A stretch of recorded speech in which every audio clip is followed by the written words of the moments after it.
नमस्कार, मैं अनूप कुमार और आपका इस चैनल पर स्वागत है। साथियों, इस वीडियो में हम लोग आज बात करेंगे आज की क्लास में, आज के लाइव क्लास में प्लेटोज थियरी ऑफ जस्टिस, प्लेटो का न्याय सिद्धांत क्या है।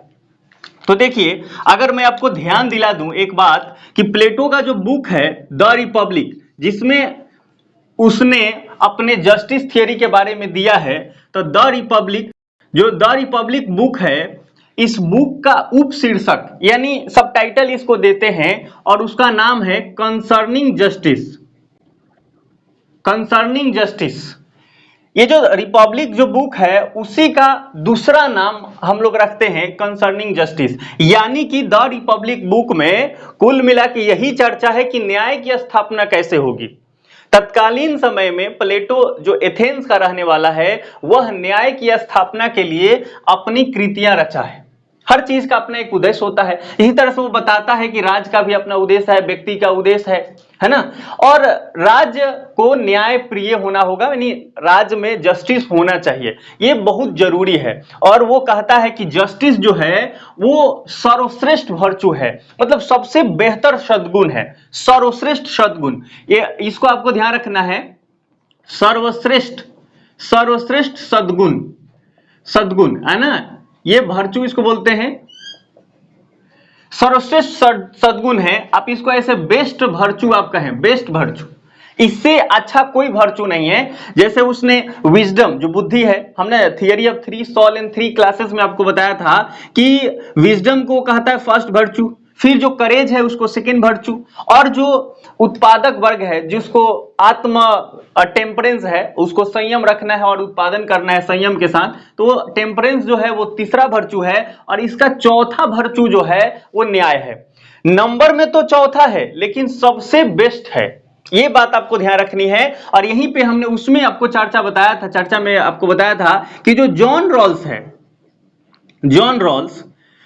रॉल्स जो है वो कहता है कि नहीं, न्याय तो फोर्थ वर्चू नहीं है, न्याय तो फर्स्ट वर्चू है। न्याय क्या है? फर्स्ट वर्चू है। तो ये भी आपको ध्यान रखना है, क्योंकि हमारे सिलेबस में दोनों है, प्लेटो भी है और जॉन रॉल्स भी है, तो इसलिए इंपॉर्टेंट हो जाता है कि प्लेटो जो है न्याय को फोर्थ मानता है, फोर्थ नंबर का वर्चू मानता है, न्याय को फोर्थ नंबर का वर्चू, लेकिन जॉन रॉल्स है उसको फर्स्ट नंबर का वर्चू मानता है।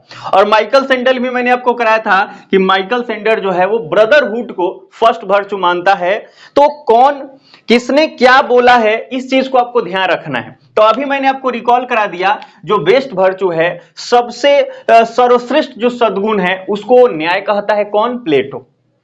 जस्टिस कितने नंबर पे आता है? तो फोर्थ नंबर पे आता है, लेकिन जॉन रॉल्स उसको फर्स्ट वर्चू मानता है और माइकल सेंडल फर्स्ट वर्चू को जस्टिस को नहीं मान के वो कहता है कि ब्रदरहुड है फर्स्ट वर्चू, क्योंकि माइकल सेंडल कम्युनिटेरियनिस्ट है, यानी समुदायवादी है। तो इस चीज को आपको ध्यान रखना है, जो लोग जिस प्रकार के होते हैं उसी हिसाब से अपना विचार देते हैं। और जॉन रॉल्स ने कहा था कि फर्स्ट वर्चू जस्टिस है, इसी के विरोध में माइकल सेंडल ने कहा था कि फर्स्ट वर्चू जस्टिस नहीं है, फर्स्ट वर्चू तो ब्रदरहुड है, भातृत्व है।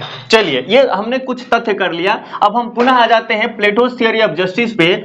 हमने कहा कि द रिपब्लिक बुक है, उसमें प्लेटोज का जो जस्टिस थियरी है उसका वर्णन किया गया है। और रिपब्लिक बुक को हम लोग पहले पढ़ चुके हैं कि इसका उपशीर्षक, सब टाइटल नाम है इसका कंसर्निंग जस्टिस, अर्थात कि मूल जो उद्देश्य है वो जस्टिस की स्थापना है, यानी न्याय की स्थापना है ना। तो इसलिए आप इस बात को ध्यान रखें। चलिए आगे, अब देखिए प्लेटो अब आ रहा है, तो ऐसा तो है नहीं कि वो रिपब्लिक में धराधर बुक सारा जस्टिस के बारे में बता देगा कि ये होगा वो होगा, नहीं। संवादात्मक शैली, मैंने आपको बताया था कि प्लेटो के जो भी रचनाएं हैं उसको बुक्स नहीं बोल के डायलॉग्स बोला जाता है। संवादात्मक शैली में उसने लिखा है। ये क्या होता है सर संवादात्मक शैली? जैसे रमेश कुछ बोलता है, गुड मॉर्निंग रिया, फिर यह बोलती है गुड मॉर्निंग रमेश। इस तरह से आपने छठी क्लास में पढ़ा था ना कि एक आदमी कुछ बोलता है, फिर उसके रिप्लाई कुछ आदमी देता है, फिर कुछ बोलता है, फिर कुछ बोलता है ना। तो इस तरह से ये बातचीत हो रहा है, पहला बोला, फिर तीसरा बोला, फिर चौथा बोला, फिर 10वां बोल दिया, इस तरह से हो रहा। तो इसको बोलते हैं संवादात्मक शैली। और आपके हाथों में जो किताब रहता है आमतौर पर, उसमें कोई बातें ऐसे लिखी जाती है, लिखते लिखते हम लोग जाते हैं, वो राइटर अपना लिख रहा है, इसमें कोई व्यक्ति का नाम नहीं दिया रहता है। लेकिन प्लेटो के द रिपब्लिक में हम क्या क्या नाम पाते हैं? सुक्रेटिस का नाम पाते हैं, सुकरात का, ग्लाइकोन का नाम पाते हैं, ग्लूकोन का, उसके बाद थ्रेसिमेक्स का नाम पाते हैं। इसी प्रकार से विभिन्न प्रकार के जो सोफिस्ट है, जो सोफिस्ट थे, सोफिस्टों का नाम है, आपको ध्यान रखना है। अब बात आ जाती है कि सोफिस्ट कौन है, और ध्यान रखिएगा प्लेटो ने अपना जो जस्टिस थियरी दिया है तो डायरेक्ट आके नहीं बोल दिया, पहले उसने एथेंस में या यूनान में चल रही जो जस्टिस थियरी था, जो लोग बिलीव कर रहे थे कि यह न्याय है, उसका उसने पहले खंडन किया है, उनकी बातों को कहा है कि यह गलत है, उसके बाद अपना दिया है जस्टिस थियरी। और वो सब किसके थ्रू करा रहा है?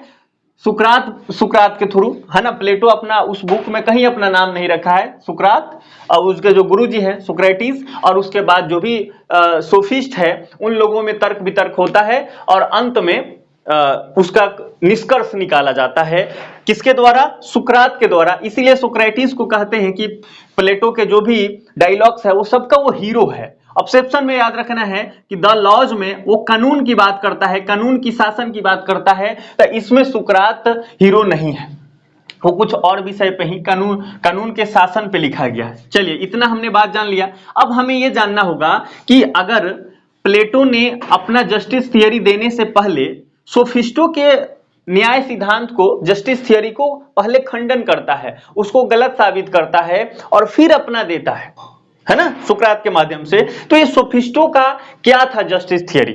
सोफिस्ट कौन थे? तो इसके बारे में हम लोग पूर्व की क्लास में चर्चाएं कर चुके हैं कि जो सोफिस्ट थे वो एक पेड प्रोफेसर थे, पैसा लेते थे। मूल रूप से ये एथेंस के नहीं थे, एथेंस के बाहर के थे।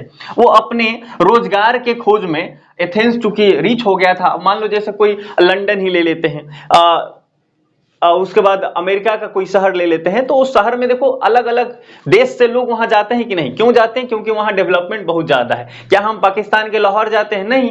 कराची क्यों जाएंगे? नहीं जाएंगे। जहां ज्यादा डेवलपमेंट है वहां लोग जाते हैं। तो एथेंस जो था वो बहुत डेवलप हो चुका था प्लेटो के समय, तो इसलिए वहां पे अलग अलग यूनान के जो सिटी स्टेट थे वहां से पढ़े लिखे लोग आते हैं और वहां पे आकर के वो एजुकेशन, बच्चों को पढ़ाने का काम करते थे, एजुकेशन देते थे। तो इसी ये जो एथेंस गैर एथेंस वासी हैं, जो एथेंस के नहीं है, वो एथेंस के बाहर से आए हुए हैं, उन लोगों को सोफिस्ट कहा गया है।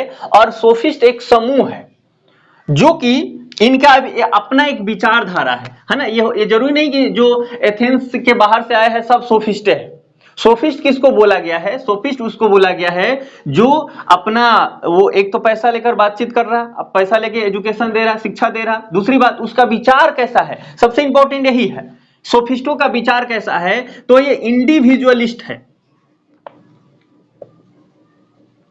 इंडिविजुअलिस्ट है। इनको कहा जाता है फर्स्ट इंडिविजुअलिस्ट। जो सोफिस्ट है ना, इनको फर्स्ट इंडिविजुअलिस्ट बोला जाता है, व्यक्तिवादी है। सोफिस्ट कैसा है? व्यक्तिवादी है, इनको प्रथम व्यक्तिवादी कहा जाता है। आज देखो, जब हमने बेसिक पढ़ रहा था तो हमने आपको बताया था कि जो लिबरलिज्म है उसका एक क्लासिकल लिबरलिज्म का एक सब पार्ट है इंडिविजुअलिज्म, व्यक्तिवाद, जिसमें जॉन लॉक, है ना, डी टॉकविले, थॉमस पेन, ऐसे लोगों का हमने नाम आपको बताया था, थिंकर। तो ये आधुनिक में है, लेकिन अगर हम बहुत पहले जाएं तो ये विचार सोफिस्टों में था, इसलिए सोफिस्टों को फर्स्ट इंडिविजुअलिस्ट बोला जाता है। ठीक है। ये जो सोफिस्ट थे ये मानववादी थे, ह्यूमैनिस्ट थे, मानववादी थे, ह्यूमैनिस्ट थे, वो व्यक्ति को महत्व दे रहे हैं। ये जो सोफिस्ट थे वो सापेक्षवादी थे, सापेक्षवादी, यानी कि रिलेटिव थियरी में वो बिलीव करते थे। बोलते थे जो जस्टिस है या जो ट्रुथ है वो ट्रुथ के रिलेटिव थियरी में बिलीव करते थे कि एक स्थान से दूसरे स्थान पे हम जाएंगे तो ये चीजें बदल जाएगी, है ना। वो इसको बोलते हैं रिलेटिव, यानी सापेक्षवादी थे। वो संशयवादी थे, हर चीज को संशय के नजर से देखते थे। सापेक्षवादी को संशयवादी कहा जाता है क्योंकि वो फुल एंड फाइनल कोई बात नहीं मानेगा। वो कहेगा एक व्यक्ति, दूसरा व्यक्ति, तीसरा व्यक्ति के अनुसार सब चीज बदल जाएगा, एक स्थान के अनुसार चीजें, स्थान के अनुसार बदल जाएगा, टाइम के अनुसार बदल जाएगा। और यही विचार आज कौन मानता है? पोस्ट मॉडर्निस्ट मानते हैं। आधुनिक समय में पोस्ट मॉडर्निस्ट जो है वो सापेक्षवादी होते हैं। लेकिन अगर हम बहुत पहले चले जाएं तो कौन था? सोफिस्ट थे।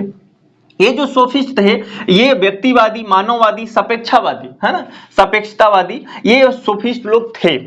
और ये जो बिलीव करते थे वो करते थे relative theory of truth, relative theory of justice में, यानी कि हर चीज को सापेक्षता के अनुसार मानते थे। यानी ये कहते थे समय, व्यक्ति, काल, स्थान के अनुसार सत्य बदल जाता है ना, ट्रुथ को वो रिलेटिव मानते हैं।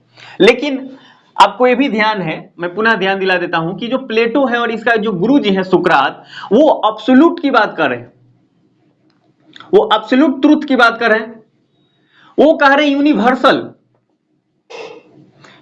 ट्रुथ की बात कर रहे हैं। यानी इनका कहना है कि हम डायलेक्टिकल मेथड का यूज करेंगे, एक दूसरे से चर्चा करेंगे, और चर्चा के दौरान जो भी फॉल्स पार्ट होगा, जो भी रॉन्ग पार्ट होगा, जो भी गलत अंश होगा, वो स्वतः हट जाएगा और अंत में हमें एक यूनिवर्सल ट्रूथ, अब्सोल्यूट ट्रूथ मिलेगा जो सभी काल में, है ना, टाइम फ्री रहेगा, वो किसी व्यक्ति पे डिपेंड नहीं करेगा, हर जगह लागू किया जा सकता है, यूनिवर्सल होगा। तो ये सारा बात कौन मान रहा है? प्लेटो और उसके गुरु, है ना, और इसके प्लेटो के जो साथी होंगे कुछ, वो मान रहे हैं। तो देखिए, अब तक हम लोग प्लेटो के जस्टिस थियरी नहीं पढ़े हैं। अब तक हमने बैकग्राउंड आपको बताया है कि प्लेटो जो है अपना जस्टिस थियरी रिपब्लिक में वर्णित कर रहा है। उसके बाद हमने आपको बताया कि सबसे पहले वो जो सोफिस्ट थे एथेंस के, उनके द्वारा दिए गए न्याय सिद्धांत का खंडन करता है, और खंडन करने के बाद अपना न्याय सिद्धांत देता है। इसी कड़ी में ये चर्चा आ गई कि सोफिस्ट कौन है। तो सोफिस्टों के बारे में मैंने आपको बता दिया कि सोफिस्ट फर्स्ट व्यक्तिवादी कहा जाता है, ये मानववादी थे, सापेक्षतावादी थे यानी संशयवादी थे, ये भोगवादी थे, ये भी आप ध्यान रख ले, भोगवादी, मेटेरियलिस्टिक थे, भोगवादी थे, भौतिकवादी थे। हिंदी बहुत रिच भाषा है, इसलिए एक शब्द के अनेक शब्द मिल जाते हैं। भौतिकवादी, भोगवादी, मेटेरियलिस्टिक थे ये, है ना। ये सुख सुविधाओं में इनको मजा आ रहा था, खाने पीने में मौज कर रहे हैं। इसका हम चर्चा कर सकते हैं, तुलना कर सकते हैं, कंपैरिजन कर सकते हैं भारत के चारवाक दर्शन से। चारवाक दर्शन से, भारत में चारवाक कौन थे? ये एंशिएंट टाइम की बात है। चारवाक जो थे वो इस सारी बातों में बिलीव करते थे, इनके बातें बहुत कुछ मैच कर रही है। तो हम अगर इंडियन फिलॉसफी में अगर देखें, भारतीय दर्शन में, तो सोफिस्टों का तुलना हम चारवाक से कर सकते हैं, चारवाकों से कर सकते हैं। आगे आइए, अब हम बात करते हैं कि सोफिस्टों ने कुछ न्याय का सिद्धांत दिया था, वो किस प्रकार का था, और फिर प्लेटो ने न्याय का सिद्धांत क्या दिया। तो आपको ये बात पता है कि जो रिपब्लिक है उसमें हर कुछ सुकरात के द्वारा बताया जा रहा है, और उसमें संवाद शैली दिया गया है ना, डायलॉग्स फॉर्म में वो लिखा गया है। तो आप ऐसा इज्यूम करें कि उस समय के काल परिस्थिति के अनुसार कोई बड़ा सा पेड़ है ना, एक बड़े ट्री के पास लोग बैठे हैं, या चौक चौराहे पे जो संभावित स्थान हो सकता है, जस्ट इज्यूम करना है, वहां लोग बैठे हैं, है ना, इधर सुकरात बैठा है, प्लेटो बैठा है, और सोफिस्ट लोग बैठे हैं, और चर्चाएं हो रही है। और मुद्दा क्या है? जस्टिस क्या है। मुद्दा क्या है कि जस्टिस क्या है ये बताना है। तो उसमें अलग अलग प्रकार के जो सोफिस्ट है वो अपना अपना विचार दे रहे हैं। तो जो उसमें ग्लूकोन है, ग्लूकोन या ग्लाउकोन इसको बोलते हैं, ये जो इंसान है ना, सोफिस्ट है, और आपको पता है ये प्लेटो का भाई है। ये क्या कह रहा है? ये कह रहा है कि जो न्याय है वो कमजोरों की आवश्यकता है, कमजोरों की आवश्यकता है, नीड ऑफ वीकर, है ना, कमजोरों की आवश्यकता है। ये न्याय को कैसे परिभाषित कर रहा है? ये कह रहा है कि कमजोरों की आवश्यकता है, न्याय कमजोरों की आवश्यकता है। कौन बोल रहा है? ग्लाउकोन।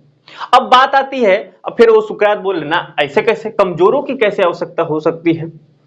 तो ये कह रहा कि एक्चुअल में हुआ क्या था कि जो भी कमजोर लोग थे और बरियार लोग जो थे वो दबा देते थे कमजोरों को। तो सारे कमजोर सामूहिक इकट्ठा हुए और उन लोगों ने सोचा कि हम अपने को कैसे मजबूत कर सकते हैं। तो उसने स्टेट नामक संस्था, सोशल कॉन्ट्रैक्ट के थ्रू उसने राज्य बनाया और न्याय की स्थापना के लिए उन्होंने किया था। तो ये कहता है कि कमजोरों की आवश्यकता है। न्याय कमजोरों की आवश्यकता है। तो फिर यहां बात आती है, सुकरात पूछ लिया होगा कि कैसे कमजोरों की आवश्यकता है, तो क्या जो बलशाली है उसके लिए न्याय नहीं चाहिए? उसको भी तो न्याय चाहिए, कुछ मामला में न्याय चाहिए।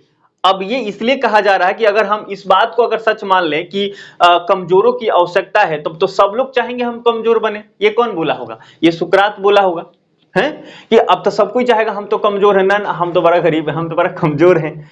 तो अब हर कोई कमजोर बनने लगेगा तो फिर कैसे होगा? है मतलब अगर कोई कहे कि न्याय कमजोरों की आवश्यकता है, तो लोगों में टेम्परामेंट हो जाएगा कि हमको न्याय चाहिए, और वो कमजोर बनना का ढंग करने लगेगा। तो फिर उसमें से कोई एक सोफिस्ट उठ रहा है ना, वो क्या बोल रहा है? वो बोल रहा है सच बोलना, सच बोलना और कर्ज चुकाना, है ना, ट्रूथ, स्पीक ट्रूथ करना है, सच बोलना है, और अपना कर्ज चुकाना, कर्ज जो हम किसी दूसरे से धन लिए हैं, ये क्या है कि यही न्याय है ना। सच बोलना और कर्ज चुकाना क्या है? न्याय है। सच बोलना और कर्ज चुकाना न्याय है। ऐसा कौन बोल रहा है? ऐसा बोल रहा है सेफालस। इसका व्यक्ति का नाम क्या है? सेफालस। इस व्यक्ति का नाम क्या है? सेफालस। सेफालस कह रहा है कि सच बोलना और अपना कर्ज चुकाना न्याय है।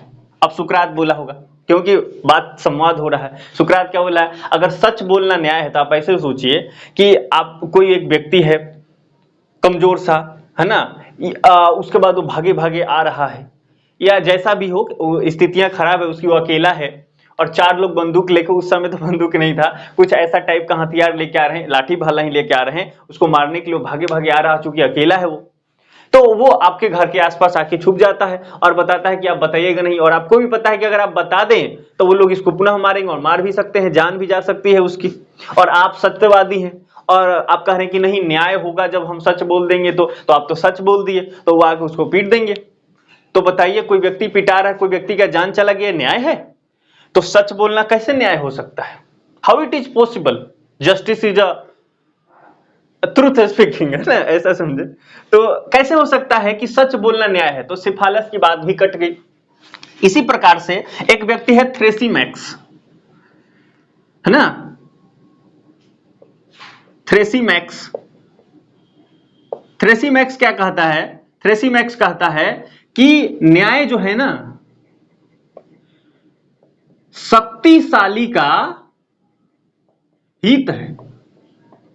कुछ नहीं है गुरुजी, हम बताते हैं ना। और ये बहुत देख लो, ये जो थ्रेसीमैक्स था ना, बहुत बड़ा विद्वान था, ये सोफिस्ट बहुत तगड़ा टाइप का था। ये कहता है कि ये यथार्थवादी है, मतलब ये थोड़ा रियलिस्टिक अप्रोच रख रहा है, जैसे आज वर्तमान समय में जो रियलिस्ट हैं, यथार्थवादी हैं, उनका विचार ये रख रहा है कि न्याय शक्तिशाली का हित है।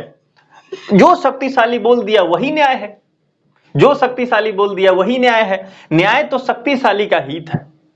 और इसी का एक लाइन है कि जो अन्याय है, अन्याय है, अन्याय न्याय से अच्छा है, अन्याय न्याय से अच्छा है। अन्याय जो है, अनजस्ट जो है, वो जस्टिस से गुड है। अब ये कैसे हो सकता है? तो ये बोल रहा है कि आप ही सोचो कि कुछ ऐसा वर्ग है जो कि अन्याय करते रहता है और उसके लिए तो न्याय हो जाता है। कैसे? जैसे गरीब लोग हैं, वो दिन भर कंपनियों में खट रहे हैं, और कोई जो उसका जो पूंजीपति है वो कम पैसा दे रहा है, खटवा रहा है, और कम पैसा देके अपना पैसा ज्यादा बचा लिया, ज्यादा सेविंग कर लिया, और उस पैसा से वो आलीशान महल में रह रहा है, खा पी रहा है, मौज कर रहा है। तो न्याय करने से अच्छा अन्याय कर लो। ये कौन बोल रहा है? थ्रेसीमैक्स कह रहा है। तो थ्रेसीमैक्स कह रहा है कि अन्याय जो है न्याय से अच्छा होता है गुरुजी, न्याय तो शक्तिशाली का हित है ना। तो इस बात को भी काट देता है सुकरात, और यही इसी प्रकार की चर्चाएं चल रही है।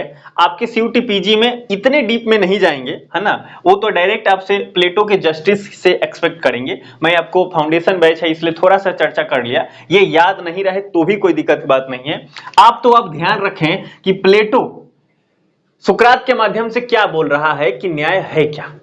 तो यहां बात आती है कि प्लेटो कहता है, प्लेटो देखो, ये सारे लोग जो है ना न्याय को बाहरी मानते हैं, वो एक्सटर्नल मानते हैं, लेकिन प्लेटो न्याय को इंटरनल मानता है ना, कि जो न्याय है ना वो हैबिट ऑफ सोल है, आत्मा की आदत, आत्मा की आदत। न्याय क्या है? न्याय क्या है? हैबिट ऑफ सोल है, न्याय आत्मा की आदत है ना। अब ये समझ नहीं आया क्योंकि आत्मा तो पहले आपको दुख दे दिया, तो मैं पहले आपको बताया कि आत्मा, विचार, प्रत्यय, ये सब हम लोग पहले पढ़ चुके हैं। तो ये कहा था कि न्याय जो है ना हमारे आत्मा का एक गुण है, न्याय हमारे आत्मा की आदत है। हम अपनी आत्मा को के जो स्वभाव है उसको जाने, सद्गुण को समझें और उस आत्मा के जो गुण है उसको बाहर निखारें, और उसको बाहर निखारेंगे तो वही न्याय होगा। और कहता है कि हर जो वर्ग है, 3 वर्ग उसने बताया है, कहता है कि इस वर्ग का जो निर्धारण है theory of 3 soul and 3 classes. तो जो सोल है ना, आत्मा जो है, आत्मा के जो गुण है, आत्मा के जो उसका फीचर्स है, वो आत्मा की जो उसकी हैबिट है, उसी के आधार पे ये 3 वर्ग बता रहा है। और कह रहा है कि उसी के आधार पे ये 3 वर्ग बनेंगे और ये तीनों वर्ग अपना अपना कार्य करेंगे। तीनों वर्ग एक दूसरे के कार्य में हस्तक्षेप नहीं करेंगे, यही न्याय होगा। ये अपना काम करे, ये अपना काम करे, ये अपना काम करे। ये कौन है? ये शासक वर्ग है ना, ये सोल्जर है, और ये प्रोड्यूसिंग क्लास है ना, ये फिलोसफर किंग वाला है। तो ये जो अलग अलग जो क्लासेस हैं ये अपना कार्य अपना करे, एक दूसरे के कार्य में हस्तक्षेप ना करे, मतलब टांग ना रहे, ऐसा आप समझे, एक दूसरे के कार्य में हस्तक्षेप ना करे। ये अपना, ये जो है टेम्परेंस के साथ संयम पूर्वक उत्पादन करता रहे, और ये उत्पादन करे ताकि पूरी राज्य की जो व्यवस्थाएं हैं वो चल पाए। जो उत्पादन, ये जो उत्पादक क्लास है वो भौतिक चीजों का उत्पादन करता है, प्रोड्यूस करता है, इससे ये भी सैनिक वर्ग भी खाता है, ये भी खाता है। तो ये अपना संयम पूर्वक जितनी जरूरत है राज्य को उतना उत्पादन करते रहे। ये जो है सोल्जर क्लास जो है, सोल्जर अपनी क्षमताओं को, शारीरिक क्षमताओं को और आगे बढ़ाए, और जब युद्ध हो तो वहां पे लड़े और अपना अच्छा भूमिका निभाए। शासक वर्ग है, इससे ज्यादा गाइडेड ना ले और इसके काम में हस्तक्षेप ना करे। ये नहीं कि राजा ही चला जाए युद्ध करने, ना, है ना। अभी देखो अगर युद्ध होगा बॉर्डर पे तो आपको क्या लगता है, मोदी जी चले जाएंगे बंदूक लेके? नहीं जाएंगे, वो तो किंग है ना इस देश के, है ना। अब ऐसे भाषा नहीं कहना चाहिए क्योंकि हम अभी डेमोक्रेटिक सोसाइटी में रह रहे हैं, डेमोक्रेटिक नेशन स्टेट में, पर हम विचार को स्पष्ट करने के लिए मैंने आपको बता दिया। तो किंग का काम है अपना शासन करे, फिलोसफर किंग है ये अपना काम ये करे, अपना ये काम करे, अपना ये काम करे, यही है न्याय।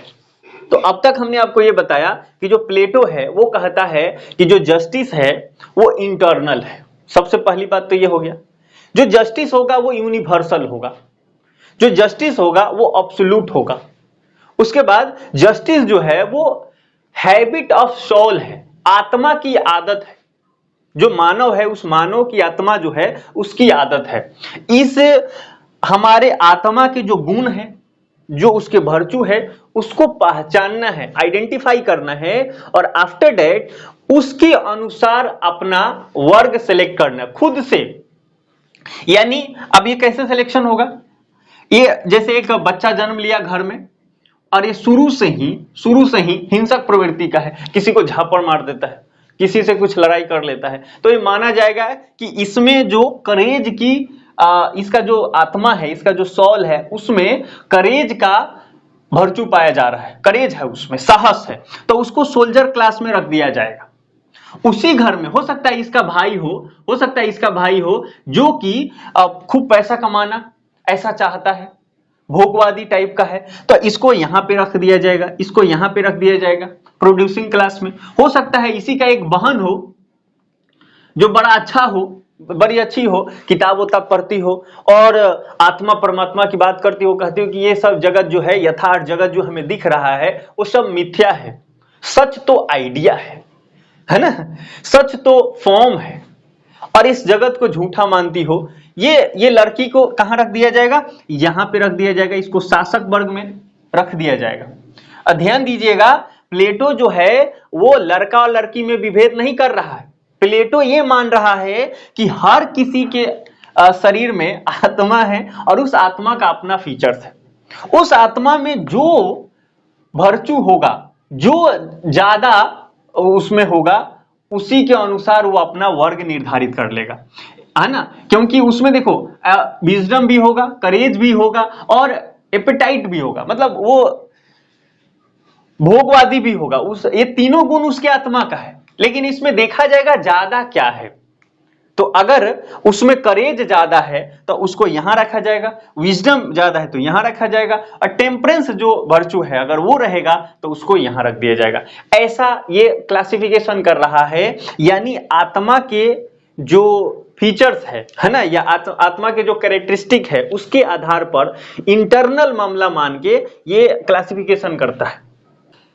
प्लेटो के अगर हम बात करें कि उसका जो न्याय है वो क्या है, तो न्याय मानवीय आत्मा का गुण व मन की आदत है, न्याय मानवीय सद्गुण है, ऐसा उसने बोला है। तो मैं आपको पुनः ध्यान दिला दूं कि न्याय क्या है, एक आत्मा का आदत है, आत्मा मन ये सब एक ही है, तो आत्मा का आदत है, हैबिट ऑफ सोल है, आप ऐसे समझे, और ये इंटरनल है, यूनिवर्सल है और एब्सोल्यूट है, ठीक। उसके बाद इसमें एक चीज ये जोड़ लें कि जो एक वर्ग है वो दूसरे वर्ग के कार्यों में हस्तक्षेप ना करे, प्रत्येक वर्ग अपने आत्मा के गुण के अनुसार अपना कार्य करे, उसी को बोलता है वो न्याय है। और इसमें देखो हमारे जो हिंदू परंपरा है उसमें भारतीय दर्शन कह लेते हैं, दिक्कत कहां आ गई थी, आपको भी पता है, जो वैदिक समाज था, जो वैदिक समाज था, वैदिक समाज में वर्ण सिस्टम थे, लेकिन वो बर्थ के आधार पे नहीं थे, है ना, वर्क के आधार पे थे। जन्म कोई कहीं ले, लेकिन उसमें वो कोई किस प्रकार के काम कर रहा है उसके अनुसार उसका क्लास निर्धारित होता था। हमारे यहाँ तो जाति सब प्रयोग होता है, तो ब्राह्मण माना जाता था किसको, जो शास्त्रों का ज्ञान रखता हो, उसके पास ज्यादा नॉलेज हो, उसको ब्राह्मण माना जाता था। जो लड़ने में माहिर हो, जो मारपीट करने में आगे रहता हो, उसको क्षत्रिय रखा जाता था। ये कब होता था, वैदिक पीरियड में। लेकिन पोस्ट वैदिक पीरियड में क्या हुआ, पोस्ट वैदिक पीरियड में ये कर्म को आधार नहीं बना के अब कह दिया गया कि जो बर्थ है, जो जन्म है, जन्म के आधार पे होगा। यदि कोई ब्राह्मण के घर में जन्म ले लिया तो वो तो ब्राह्मण ही रहेगा, वो जाति ब्राह्मण हो गई।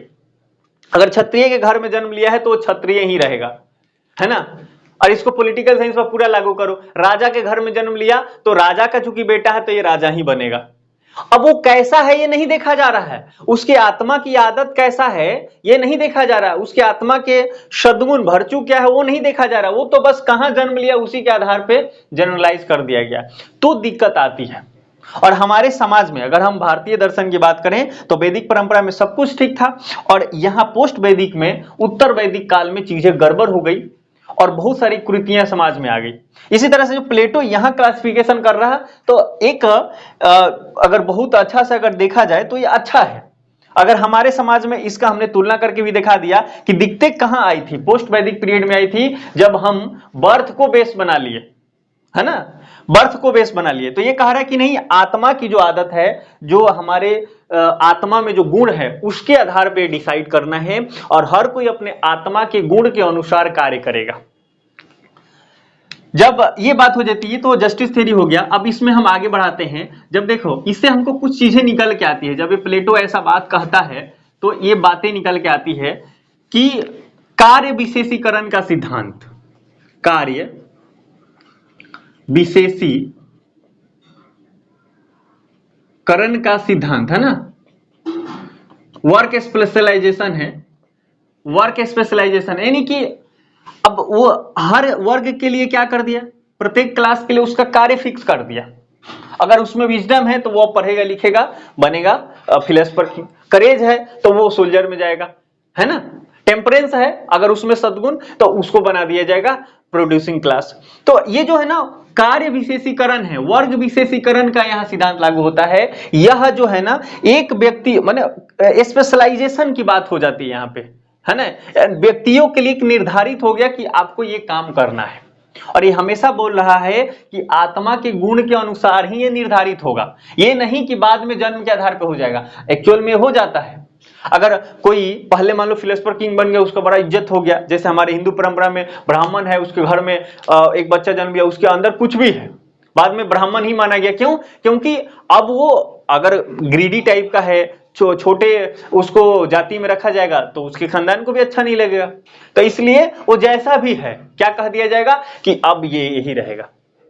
अब ऐसे सोचे, ये थोपने वाली बात हो जाती है। उसके आत्मा के गुण को एकदम नहीं देखा जा रहा, उसके सॉल में क्या फीचर्स है और क्या हैबिट है, क्या निकर के बाहर है, क्या वर्च्यू है उसके आत्मा की, ये नहीं देखा जा रहा है, वो डायरेक्ट थोप दिया जा रहा है। और आज भी हम कुछ ना कुछ ऐसा ही गलती कर रहे हैं। जैसे एक बच्चा जन्म लेता है और लेने से पूर्व ही उसके माता पिता निर्धारित कर देते हैं, जैसे आपने 3 इडियट मूवी में देखा होगा, बेटा हुआ तो इंजीनियर, बेटी हुई तो डॉक्टर। हम उससे पूछ रहे हैं क्या? नहीं पूछ रहे हैं। और आप बिलीव माने, ये एकदम मुझे तो एकदम ये अच्छा लगता है इस मामले में। न्याय के रूप में न्याय तभी होता है जब हम खुद अपना जो इच्छा है, हमारी जो चाहत है और हमारा जो स्वभाव है, उसके अनुसार हम आगे काम सेलेक्ट करते हैं।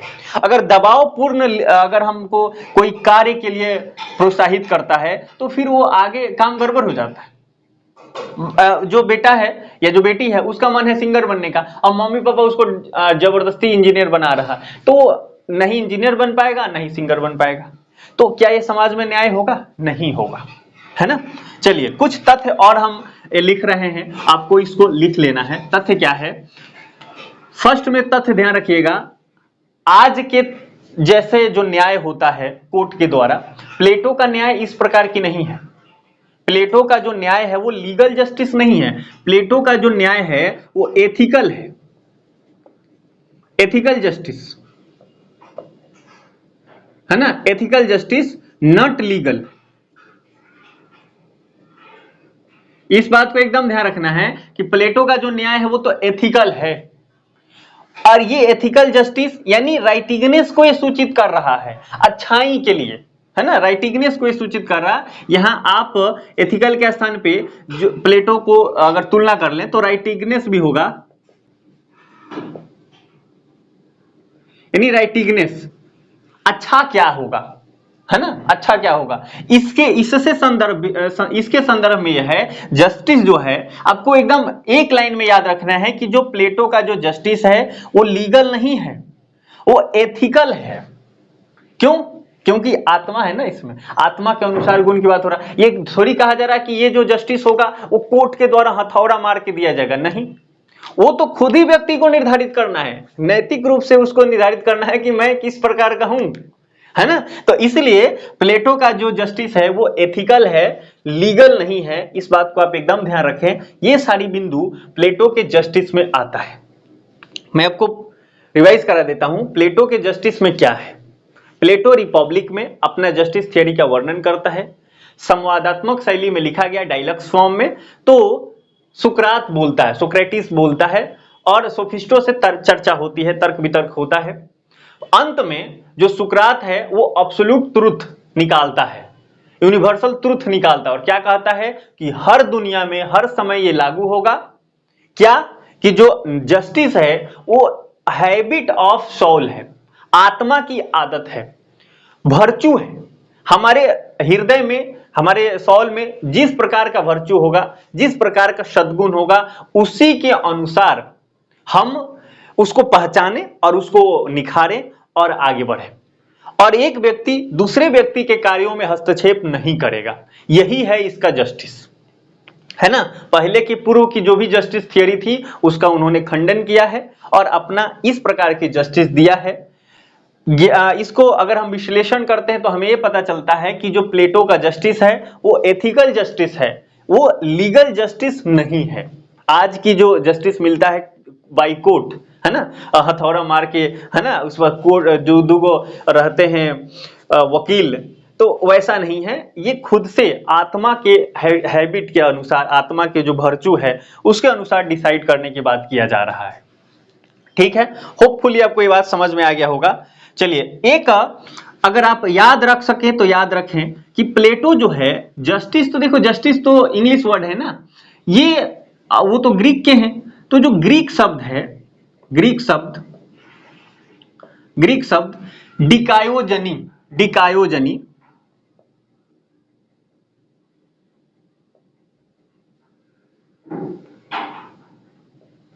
डिकायोजनी डिकायोजनी, इसको कुछ लोग डिकायोसून भी पढ़ते हैं, डिकायोजनी,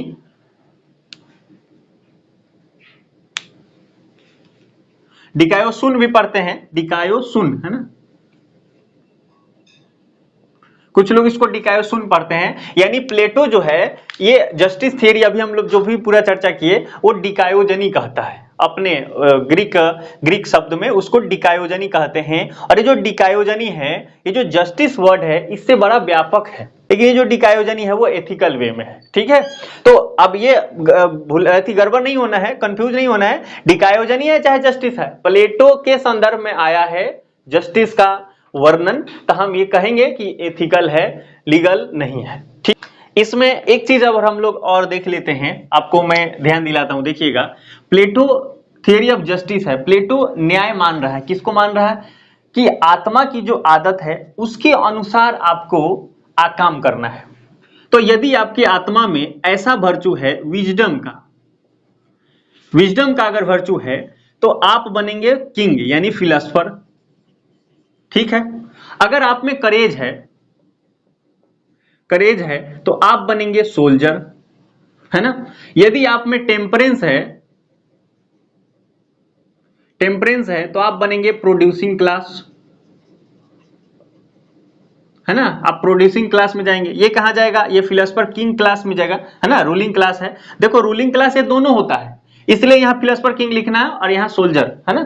तो आप देखिए ये प्लेटो ने इस प्रकार से वर्गीकरण किया है और कह रहा है कि समाज 3 क्लासेस में है और 3 सॉल एंड 3 क्लासेस का इसने थियरी दे दिया। और ये मैं आपको करा चुका हूं, थियरी ऑफ 3 क्लासेस ना, 3 सॉल एंड 3 क्लासेस, यही है। तो प्लेटो का मानना है, ये सारी चर्चा हो जाने के बाद प्लेटो का मानना है कि जो 3 क्लास है अपने सॉल के अकॉर्डिंग टू हिज सॉल, उस सॉल के अकॉर्डिंग 3 वर्ग बन गए हैं। ये तीनों वर्ग अपना स्पेशलाइज्ड होकर अपने काम को ये पूरा कार्य करे, इसका जो काम है वो करे, इसका जो कार्य है वो करे, और हर कोई अपना काम करे, किसी एक दूसरे के कार्य को हस्तक्षेप ना करे, है ना। ये इसके कार्य को रोके नहीं, ये इसके कार्य को ना रोके, ये इसके कार्य में हस्तक्षेप ना करे, हर कोई अपना कार्य अपने अनुसार करे, यही है न्याय। तो अब देखो इतना सारी बात हुआ, तो आपको कहीं भी इसमें लीगल जस्टिस दिख रहा नहीं है ना, ये सब एथिकल है, यानी आपका ये नैतिक जिम्मेदारी है कि आपको इस तरह से करना है। और हमने इसका तुलना कर दिया हमारे इंडियन जो परंपरा है, भारतीय परंपरा के अकॉर्डिंग, कि वैदिक सभ्यता में जब वैदिक पीरियड था तो ऐसा ही हमारे पास 4 क्लासेस थी और उसके अकॉर्डिंग काम होता था। बाद में क्या होगा, वो अकॉर्डिंग टू बर्थ हो गया तो चीजें पूरा खराब हो गई। और देखो गड़बड़ कहां होता है, मैं आपको बताऊं। अब मान लो ब्राह्मण फैमिली का है ना, और ये क्षत्रिय फैमिली का है। अब ब्राह्मण फैमिली में जन्म लिया और उसकी इच्छाएं जो है वो ब्राह्मण जैसा है नहीं, उसका जो गुण है वो ब्राह्मण फैमिली में रहा है, फैमिली में तो है लेकिन ब्राह्मण बनने के लायक है नहीं। आपने खुद देखा होगा, मैं खुद देखा हूं अपने गांव में, उसको गुण उन है ही नहीं, पढ़ने से उसको एकदम नफरत है, दूर दूर तक कोई लगाव नहीं है। अब ऐसे क्या कोई ब्राह्मण का कार्य कर पाएगा, नहीं कर पाएगा, और उसको हम ब्राह्मण मान रहे हैं। चूंकि समाज में चूंकि शिक्षा देने का कार्य कर रहे हैं तो समाज ही भटक जाएगा। और ये जो है इसमें पढ़ने लिखने का गुण है, खूब पढ़ाई लिखाई कर, देखो आप ध्यान देना, जो बहुत अच्छे इंसान है पढ़ने लिखने के मामले में और गुणवान है, उसको दर्शन का, फिलोसफी का, अलग अलग चीजों का उसको ज्ञान है, वो कभी भी सैनिक बनने के बारे में नहीं सोचता और वो मारपीट विषय में पीछे रहता है, वो कहता ना नहीं सब, है ना। तो ऐसा ही होता है, हर इंसान की जो करेज, उसका जो सॉल है ना, उसी के अकॉर्डिंग उसका चीजें बाहर निकल के आती है। तो उसके अनुसार अगर हम काम करें तो ये बहुत बेटर होगा, है ना। और ये गलती हुई थी। अब मान लो यहाँ सोल्जर है, अब सोल्जर वर्ग में कुछ क्षुद्र, वैश्य और कुछ ब्राह्मण टाइप के अगर लोग आ जाएं और चूंकि बर्थ के अकॉर्डिंग है और वो जाएंगे लड़ने के लिए, तो वो तो भाग जाएंगे लड़ेंगे कैसे? तो कहीं ना कहीं अगर देश गुलाम हुआ है तो हम ऐसे सोच सकते हैं। चूंकि हम लोग बुद्धिजीवी हैं, विवेकशील हैं, तो हमें एक दूसरे से चीजों को तुलना करके कंपैरेटिवली अध्ययन करना चाहिए। और आपको अगर इसमें कोई तर्क लगे गलत तो आप जरूर कमेंट में भी बता देना, और आप अभी बोल सकते हैं, है ना।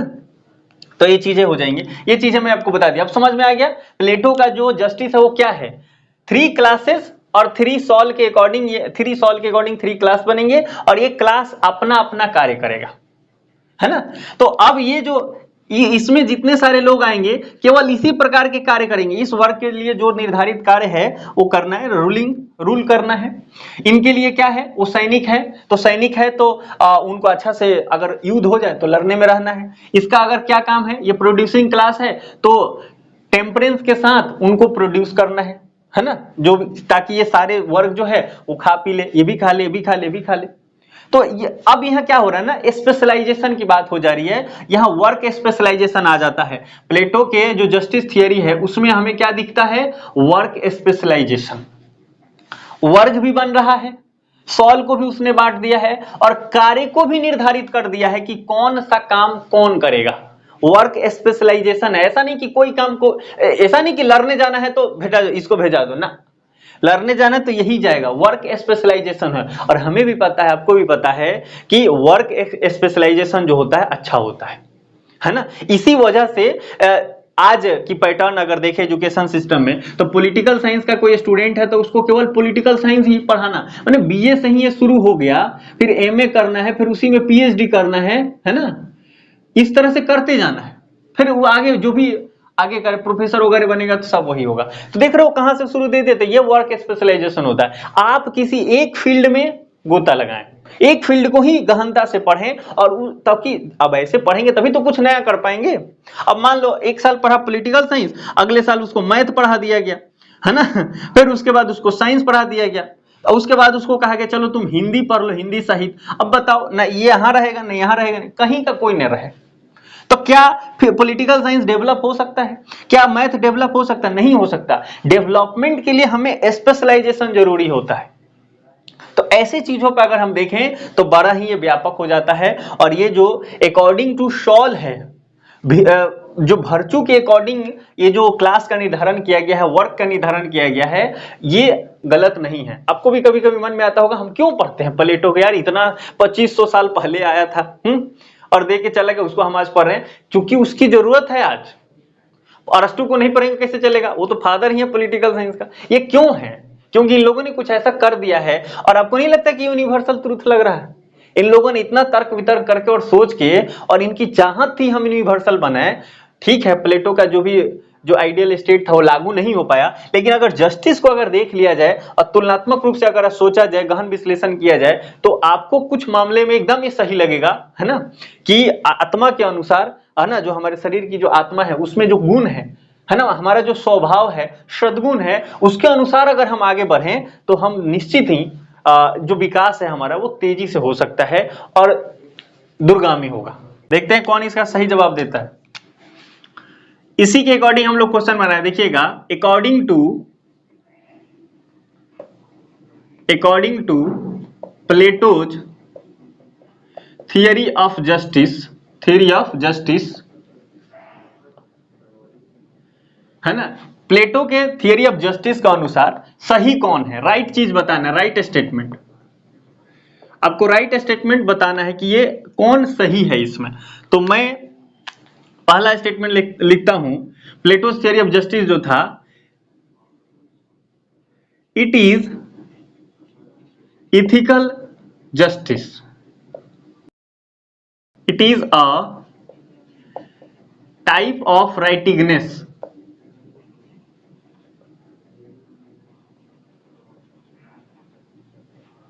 ऐसे बना रहे हैं, कोशिश कर रहे हैं, किसी किताब में छपा नहीं है, मैं अभी खुद ही फॉर्मेशन कर रहा हूं। It is a ethical justice, it is a type of righteousness, habit या वर्चू लिख देते हैं, virtue of soul, it is universal and absolute, क्या लगता है आपको, बताइए। इस टाइप के एकदम क्वेश्चन नहीं आएंगे आपके, स्टेटमेंट में बदलाव हो सकता है, लेकिन हमने जो अभी समझा है उसी के अकॉर्डिंग हमने ये लिखा है। इट इज का मतलब आप ये समझें कि प्लेटोज थियरी ऑफ जस्टिस, कि प्लेटो का जो न्याय सिद्धांत है वो एक इथिकल न्याय की बात करता है, नैतिक न्याय की बात कर रहा है। प्लेटो का जो जस्टिस थियरी है वो कहता है कि ये एक प्रकार का अच्छाई है ना, अच्छाई है। उसके बाद कहता है it is a habit of soul, ये जो न्याय है वो आत्मा की आदत है। और कहता है कि जो प्लेटो अब खुद को जस्टिस को कह रहा है कि it is a universal and absolute, ये एक केवल एथेंस के लिए नहीं है, ये पूरी दुनिया के लिए है, और केवल प्लेटो के काल के लिए नहीं है, ये हमेशा के लिए है। तो इसमें से हमने बताया, आपको कहा कि इसमें से कितने स्टेटमेंट सही है या कौन सा सही है। मैंने अभी बताया कि वो एथिकल जस्टिस है, नॉट अ लीगल जस्टिस, बताया कि नहीं बताया, ये भी सही है। और एक टाइप का वो अच्छाई है, हाँ अच्छाई है। अभी थोड़ा देर पहले आपको मैं बताया जो डिकायोजनी था, डिकायोजनी का अर्थ ही था राइटिगनेस, और ये कौन सा था, ग्रीक भाषा का शब्द था, और इसी ग्रीक भाषा का शब्द आज हम जस्टिस लेते हैं। तो चूंकि इस डिकायोजनी का अर्थ है राइटिगनेस, तो जस्टिस तो राइटिगनेस होगा ही, तो it is a type of righteousness. उसके बाद इट इज अ हैबिट और वर्च्यू ऑफ सोल, ये आत्मा की आदत है, एकदम ये सही है। और इट इज अ यूनिवर्सल, आपको मैं अभी बता रहा हूं, कितना दिन से मैं बोल रहा हूं कि प्लेटो और अरस्तु और ये सारे लोग जो भी चर्चाएं कर रहे हैं, क्योंकि ये सारे आइडियलिस्ट हैं, तो ये यूनिवर्सल की ही बात करेंगे। अरे हम मान लें कि यूनिवर्सल नहीं है, लेकिन प्लेटो तो कह रहा है ना कि मेरा यूनिवर्सल है, तो वो जो बोला है वही मानना है। जॉन रॉल्स बोल दिया कि जस्टिस जो है वो नंबर का वर्चू है, तो तुम अपना दिमाग लगाओगे ना, ना हमको तो लग रहा है कि ये 3 नंबर का वर्चू है। कैसे तुम्हारे लगने से थोड़ी होगा, अरे वहां जो जो उसने बताया वही मानना है। हॉब्स ने क्या बोला कि मैं हूं साइंटिफिक पॉलिटिक्स का फादर, मैं बता रहा हूं कि पॉलिटिक्स साइंटिफिक है कैसे, मेरा वाला पॉलिटिक्स साइंटिफिक है, और अस्तु का तो साइंटिफिक नहीं था। तो आज हम उसको साइंटिफिक पॉलिटिक्स का फादर मानते हैं कि नहीं मानते हैं। कार्ल मार्क्स बोल रहा है कि मेरा है सोशलिज्म साइंटिफिक, तो मैं मानता हूं ना, आप मानते हो कि नहीं मानते हो। इसी तरह से अगर ये व्यक्ति कह रहा है कि मेरा सारा थियरी यूनिवर्सल है, सारा थियरी एब्सोल्यूट है, एब्सोल्यूट और ये यूनिवर्सल और ये रिलेटिव पे ही चर्चा हो रही है इतने दिन से, तो आप काहे नहीं मान रहे हो कि उसका थियरी एब्सोल्यूट है। तब प्लेटो का जो जस्टिस थियरी है वो यूनिवर्सल की बात हो रही है, और यूनिवर्सल आपको लगे इसलिए मैं भारतीय परंपरा से भी तुलना कर दिया हूं। काहे नहीं लग रहा भाई, काहे नहीं लग रहा बताओ, अभी भी किसी को कुछ दुख है। आप तो नया ट्रेंड आगे वो पूछते हैं कि इसमें से कै को सही है, वो ये 1 2 3 नहीं देते, वो पूछते बताओ कै को सही है, तो तुमको तो ये को कह दोगे अरे चारों सही है बे